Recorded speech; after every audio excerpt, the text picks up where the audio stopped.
So, mag-video na lang ako para mas madali. Charot. Wala akong ma-edit ngayon, kaya video na lang. Manawa ka sa pagmumukha ako. Joke. Syempre, di ba? Mahal mo naman ako, kaya pagtsagaan mo na lang yung pagmumukha ako. Dapat gagawa ako, kaya lang na-bad trip ako sa'yo, di ba? Naalala mo.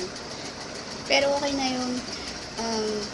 Part naman talaga yun ng relationship. Ang maging abnormal ang parehas na ano. Pero syempre, ikaw yung abnormal, di ba? Subukan mong tumanggi. Ayun, second monthsary, babe. I love you. Ayan. 2 months. So, yung like ko sinasabi, kung ano tayo araw-araw, enjoy lang natin. Kung ano yung mga bagay na dapat sabihin natin.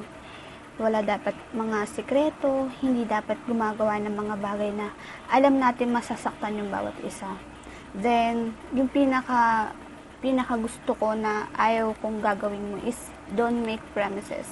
So, just do it. Enjoy lang natin yung bawat araw. Yun naman kasi, di ba, mas mahalaga. Yun yung importante sa isang relasyon. Treasure everyday kung ano yung nangyayari, kung ano yung napag-uusapan. So, walang lihiman. Dapat, parehas dapat. Hey, babe. I love you. Alam mo yan. Siyempre, di ba? Sapakin kita kung di mo alam.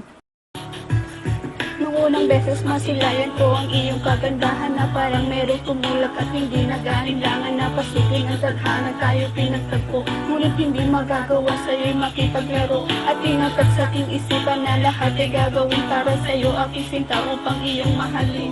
Ang katulad kong umasa na ika'y dumating sa aking puso at sana'y malayo ang marating.